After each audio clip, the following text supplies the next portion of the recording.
ጦረኛ ጦሩን ይዞ ይሄዳል፣ ይዋጋል፣ ያሸንፋል፣ ብዙ ገንዘቦችንም ይዘርፋል።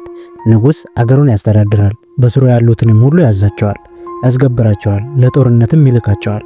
በጥበብ የእውቀት ጣሪያ ላይ የደረሱ በውበታቸው ዓለም እጁን በአፉ የጫነላቸው መላው ዓለምን መግዛት በኃይል ማስተዳደር የቻሉት ብዙ ሺህ ነፍሳት ያስጨፈጨፉት በሰው ደም ገላቸውን ይታጠቡ የነበሩ የእውቀታቸው ብዛት ለመለካት የሚያስቸግር የነበሩ ሰዎች በሀብታቸው ሰውን ገዝተው ባሪያ አድርገው ያኖሩ ባለብዙ ተሰጥኦ የነበሩ ሰማይ እስከ ምድር ከሀብታም እስከ ድሃ ከልጅ እስከ አዋቂ ከሴት እስከ ወንድ ሁሉንም በአንድነት ያሸነፈ አንድ ኃይል አለ፣ ፍቅር። ምድር ላይ በየትኛውም አጋጣሚ ኖሮ ያለፉ አካላት በፍቅር ያልተያዘ አለ ቢባል ከእውነት የራቀ ነው።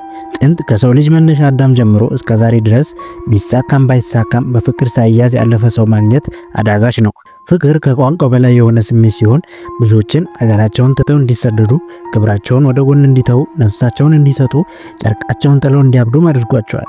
ታዲያ በተለያዩ ሀገራት በተለያየ መንገድ የሚጠራውና በተለያየ መንገድ የሚገለጸው ፍቅር በተለያየ መንገድ ሲተረጎም ይስተዋላል። ለምሳሌ ካየን ደቡብ ኮሪያ ላይ የጣት የልብ ቅርጽ ማድረግ፣ በታይላንድ የጃስሚን አበባዎችን መስጠት፣ በጀርመን የአሳማ ቡልቶችን ስጦታዎችን መስጠት፣ በስሎቬኒያ በቫለንታይን ቀን በባዶ እግራቸው መሄድ የፍቅር ምልክት ተደርጎ ይወሰዳል። ከዚህ በተጓዳኝ ደግሞ ሰው ፍቅር ሲይዘው በምኑ ላይ ይሰማዋል ብላችሁ ብትጠይቁ በአፍሪካዊቷ ሀገር ሞሮኮ በጉበቱ ላይ ይሰማዋል ሊሏችሁ ይችላሉ። ምክንያቱም ሞሮኮ ላይ ጉበት የጤንነት ምልክት ነው ተብሎ የሚታመን ሲሆን አንድ ሰው ጉበቱ ጤናማ ከሆነ ሙሉ በሙሉ ጤናማ ነው ብለውም ያምናሉ። በዚህም አንድ ሰው ፍቅር የሚያዘው በጉበቱ ነው ብለው ያምናሉ። እናም አንድ ሞሮኮዊ ዜጋ ጉበቴ ተሸንፎልሻል ካላንቺ ሌላ ማሰብ የቻልኩኝ አይደለምና መላበኝ ቢሏችሁ ግራ ሊጋቡ አይገባም። ምክንያቱም ይህ ሰው የእውነት ፍቅር እንደያዘው እየነገረ ነውና። እንደ ሞሮኮ ሌሎች ሀገራትም እንዲሁ ፍቅር በተለያየ ቦታ ይሰማል ሊሏቸው የሚችሉ ሲሆን አብዛኛው የዓለም ሀገር ፍቅር ሊይዝ የሚችለው ልብ ላይ ነው ሲሉ ይደመጣሉ።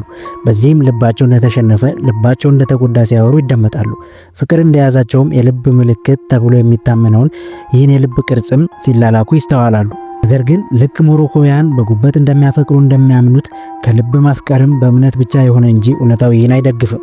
ፍቅር የሰው ልጅ ካለው 5 የስሜት ሕዋስ በተጨማሪ 6ኛ በሆነው መሰማት በሚለው ወይም ደግሞ ኢሞሽን በሚባለው ውስጥ ያለ ሲሆን ሰውነታችን ሊሰማው ከሚችሉ ስሜቶች ማለትም መደሰት፣ ማዘን፣ መከፋት፣ መናደድ እናም ሌሎች ስሜቶች አንዱ ሲሆን ማንኛውም ሰው ሊሰማው የሚችል ስሜት ነው። ታዲያ የሰውን የስሜት ሁኔታ እያንዳንዱን ሁኔታ የሚቆጣጠረው አእምሮ ሲሆን ፍቅርንም የሚቆጣጠረው ልብ ሳይሆን አእምሮ ነው። ልብ የሰውነት ደም የማዘዋወር ስራ ላይ የተሰማራ የሰውነት ክፍል ሲሆን የትኛውም የሰውነት ክፍላችን ካለ ደም እንቅስቃሴ ስለማያደርግ የሚያስፈልገውን ያህል ደም ለሚያስፈልገው ክፍል ያሰራጫል።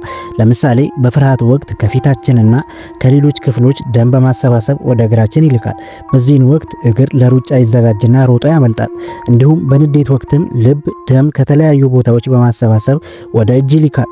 በዚህን ወቅት እጅ ለመማታት ወይም ዕቃ ለመስበር ይዘጋጃል። ልብ ለሰውነት ክፍሎች በሙሉ ወሳኝ ተግባር የሚያደርግ ሲሆን የልብ ምት በሚያቆምበት ወቅትም የሰው ልጅ ነፍስ ወጥቷል ይባላል። የሚሞተውም ልብ ስራውን ሲያቆም ነው። ከዛ ባሻገር ልብ የፍቅርና ሌሎች የስሜት ጉዳዮች የማያገባው ሲሆን አእምሮ በዋናነት ተግባሩን ይከውናል። አመግዳላ የተባለች ከብይ ያነሰች የአእምሮ ክፍል ያለች ሲሆን ፍቅር የምንያዘውም በዚህ ክፍል ነው። አመግዳላ በዋና ተግባሩ የሰውን ልጅ ሙሉ የስሜት ሁኔታውን መቆጣጠር ሲሆን ሲከፋን፣ ስንደሰት፣ ስናዝን፣ ስንጎዳ፣ ሲሰማን ስናፈቅር የሚሰሙትን ስሜቶች ያስተናግዳል።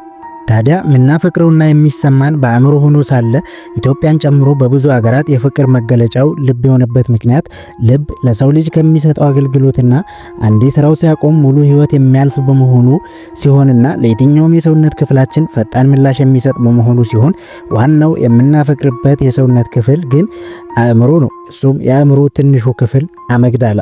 በዛሬው መረጃ ስለ ፍቅር ይህንን አወራን። ቀጣይ በሌላ መረጃ እስከምንገናኝ ድረስ ቸርን ሰንብት።